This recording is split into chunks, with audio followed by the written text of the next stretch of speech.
City Hospital was busy.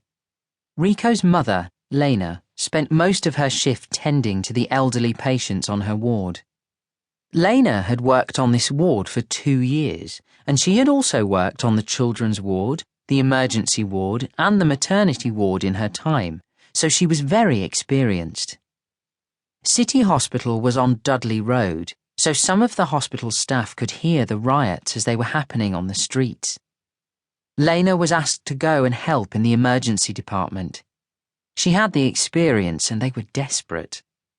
She arrived to find nurses and doctors rushing around, frantically trying to keep up with all the casualties coming in. The accident and emergency ward was always busy, but tonight was like no other. Along with the DIY casualties and the drink and drug abusers, there were those who had been touched by the riots. Most of these casualties were people who had fallen or been pushed over as the crowds took to the streets. Some were victims of robberies and others were shopkeepers who had tried to defend their businesses. Lena was thanked for working her many extra hours and told that she was free to go. She went to the hospital car park, got into her old, battered car and drove home.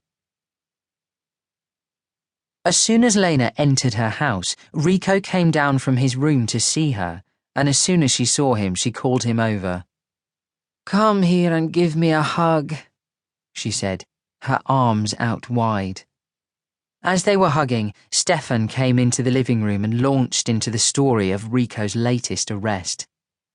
Lena wasn't surprised. He had already been stopped many times that year.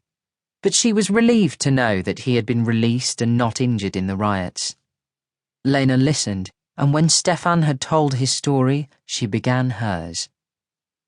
"Well, what about my day at the office? There I was, happily tending to my little old ladies, when suddenly I'm asked to go to A&E to deal with a great big policeman who tells me that some kids beat him up. And then I have to deal with a 15-year-old boy who tells me that he had been kicked and beaten with a truncheon by a policeman. I used to work in the NHS, now I work in a war zone.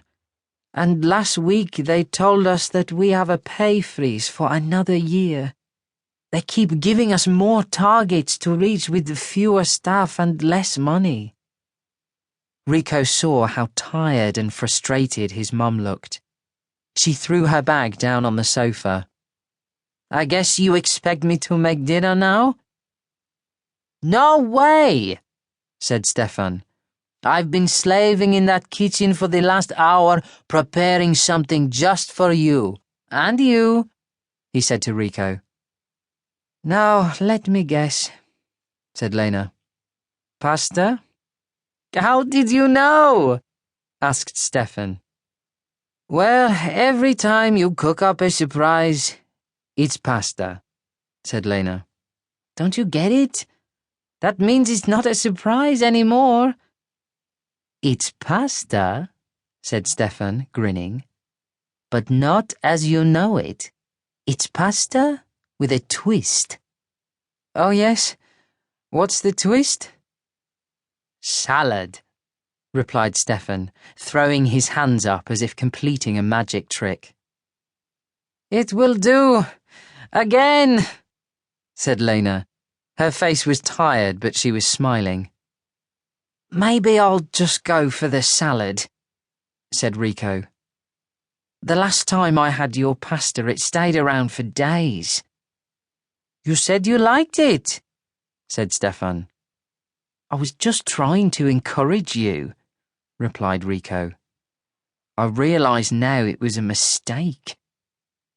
Stefan stamped his foot down as if to chase Rico, but he was laughing. "Get out of here!"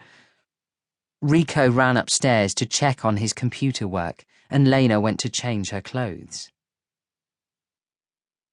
Rico's software had downloaded, but his mother's words were still running around his head, so he left